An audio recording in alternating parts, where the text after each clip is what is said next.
कि अनारकली का जो मकबरा है, इसमें जो दफन है वो कनीज़ है और वही सारी मारूफ दास्तान कि वो शहज़ादा सलीम की माशूका थी और अकबर ने उन्हें दीवार में चुनवा दिया था। तो इससे ये पता चलता है कि इस मकबरे का जहांगीर से ताल्लुक़ तो है और मकबरा भी मुग़ल अहद का, और इतना शानदार मकबरा किसी आम बंदे का हो नहीं सकता। अनारकली से जोड़कर इस कहानी में जो है ना, एक तरह से समझ लें कि जान पैदा कर दी है, और वो उनकी तहकीक ये कहती है और वो ये कहते हैं अपनी तहकीक की बुनियाद पर कि नहीं, ये अनारकली का ही मकबरा है। मकबरा अनारकली नामी किसी कनीज़ का नहीं, बल्कि ये जहांगीर की बीवी साहिब जमाल का मकबरा है, इसलिए उस पर जो शेर दर्ज है वो भी। तो फिर ये मकबरा जो है, अनारकली का मकबरा जो है, ये फिर बन गया शाही दस्तावेज़ात की अमाजगाह। ये मकबरा तो बुनियादी तौर पे जहांगीर की याद में ही बना है, क्योंकि जहांगीर का नाम हमें तावीज़ कब्र पे भी नज़र आता है, और जो सियाह हज़रात ने जो बयान दर्ज किया उसमें भी यही हमें मिलता है कि बाद ना ये जहांगीर ने अपने अहद में ये मकबरा जो है तामीर करवाया है। हेलो पाकिस्तान, आज़ाद डिजिटल लाहौर से मैं हूं आपके साथ ज़ाहिर महमूद। नाज़रीन, आज हम आपको लेकर आए हैं अनारकली के मकबरे पे जो सेक्रेटेरिएट के अंदर मौजूद है। और अनारकली के बारे में तो आप लोग सभी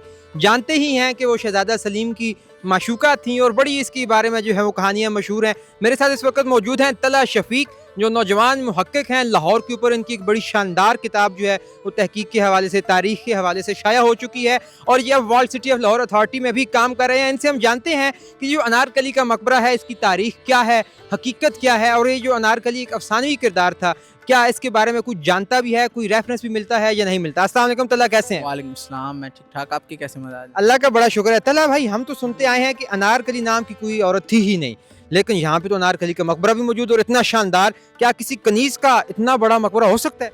अच्छा, अनारकली के मकबरे को समझने से पहले हम इसके बारे में जो मौरखीन के दो गिरोह हैं, या आप समझ लें मुहक्किकीन के दो गिरोह हैं, हम उनकी आरा का थोड़ा सा जायज़ा ले लेते हैं। जो मौरखीन और मुहक्किकीन का एक गिरोह है वो ये कहता है कि अनारकली का जो मकबरा है, इसमें जो दफन है वो कनीज़ है और वही सारी मारूफ दास्तान कि वो शहज़ादा सलीम की माशूका थी और अकबर ने उन्हें दीवार में चुनवा दिया था। इसके लिए जो हमें जो मेजर सोर्स मिलता है, या समझ लें प्राइमरी सोर्स मिलता है, जो बुनियादी माखज़ है, वो विलियम फिंच का ट्रैवलॉग है।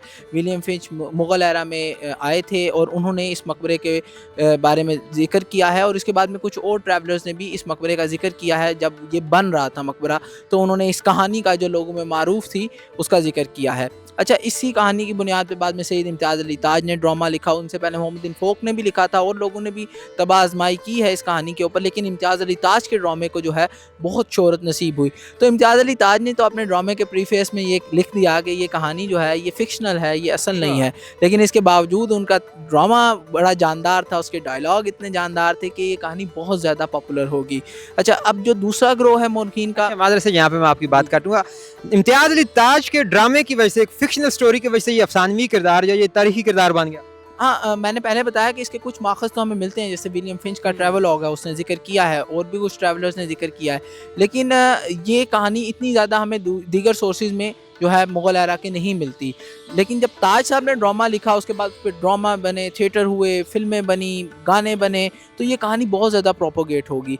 उसी ज़माने में मौलाना इल्मुद्दीन सालक वगैरह ने दुख्तरान हिंद में इस कहानी का रद्द किया, या एक दूसरा सेकंड ओपिनियन जो है वो सामने लेकर आए। उसके बाद डॉक्टर अब्दुल्ला चुगताई और दीगर जो मुहक्किकीन हैं, उन्होंने इस पे तहकीक की, तो उनका ये कहना है कि ये मकबरा, जैसे आपने शुरू में कहा कि मकबरा तो मौजूद है, और मकबरे पे जो इसका तावीज़ कब्र है उस पर एक बड़ा हालस रोमानवी शेर भी शेख सादी शराजी का दर्ज है, जिसका एक मिसरा यूँ है कि ता क़यामत में शुक्र गोयम के। मैं इसका अगर हम सादा ज़ुबान में तर्जमा करें तो वो कुछ यूँ बनता है कि मैं क़यामत तक जो है, ता क़यामत अपने रब का शुक्रगुज़ार रहूँ अगर मैं अपने महबूब के चेहरे का दीदार कर सकूँ।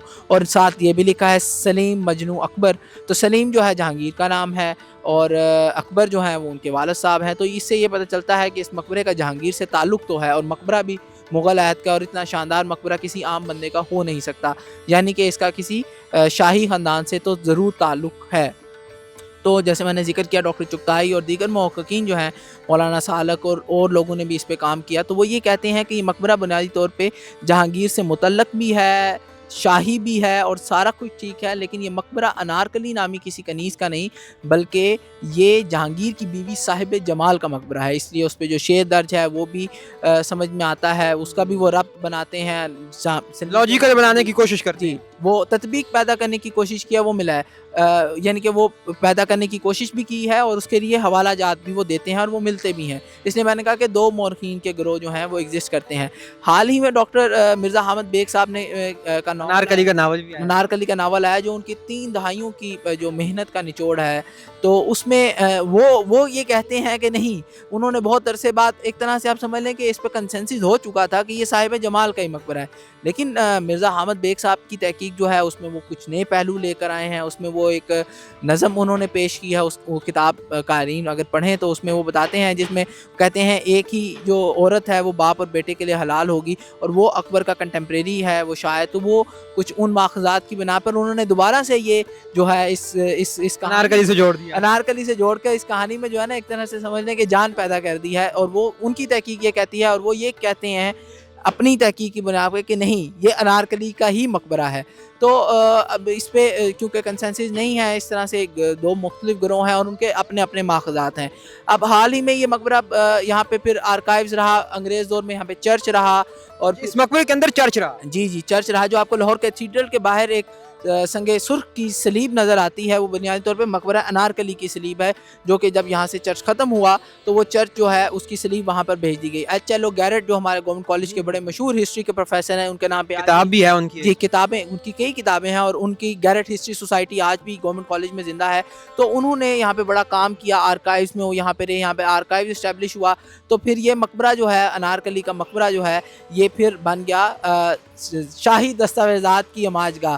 और इस मकबरे के गिर्द जो बाग होता था उसका हमें यानी कि जिक्र भी मिलता है तारीख में। जैसे दारा शिको ने जिक्र किया है, जहाँ पे उसने सकीना या सफ़ीनतुल औलिया में किसी एक में जिक्र किया है कि हज़रत मियाँ मीर रहमतुल्लाह ताला जहाँ पे बैठा करते थे, तो उसने उस ज़मन में इस मकबरे का और इस बाग का भी जिक्र किया कि यहाँ पे एक बाग अनारा हुआ करता था। अच्छा, मैं बता रहा था आपको, यहाँ पे फिर आर्काइव्स बन गया और बहुत अरसा आर्काइव रहा। और तो इसकी आवाम से जो ताल्लुक़ है, आवाम का जो इस तक पहुँचना है, वो बड़ा मुश्किल हो गया। महक़क़ीन तो यहाँ आया करते थे, लेकिन आवाम तक इसकी रसाई जो है ख़ासी दुशवार थी, क्योंकि वैसे ही गवर्नमेंट दफातर है, सिविल सेक्रेटेरिएट के अंदर है। तो wall city of Lahore authority ने रिसेंटली, और फिर क्योंकि ये मकबरा मुख्तलिफ इस्तेमाल में भी रहा, तो इसमें बहुत सी चीज़ें जो हैं वो तग़य्युर और तबद्दुल का शिकार हो गया ये मकबरा, और बहुत सी चीज़ें नई शामिल होगी। तो wall city of Lahore authority ने रिसेंटली से एक्वायर किया इसकी कंजर्वेशन के लिए, और हमें यहाँ से बहुत शानदार चीज़ें मिली। जैसे हमें हाल ही में कुछ दिनों पहले ही समझ लें कि हमें यहाँ पे फ्रेस्को वर्क मिला है, जो कि यहाँ पे पीछे पेंट की 20 तहों के नीचे दबा हुआ था, वो फ्रेस्को वर्क निकला है। अभी हम मज़ीद काम कर रहे हैं इस मकबरे पे। तो हम इसका आवाम से ताल्लुक़ जो है दोबारा से जोड़ना भी चाह रहे हैं। हम चाह रहे हैं यहाँ पे कुछ कंट्रोल टूरिज़म भी हो, लोग आ सकें, इसको देख सकें, इसको लोगों से जो है ना डिस्कनेक्ट ना रहे। ये मकबरा यहाँ पे लोग आएँ, इसको देख सकें।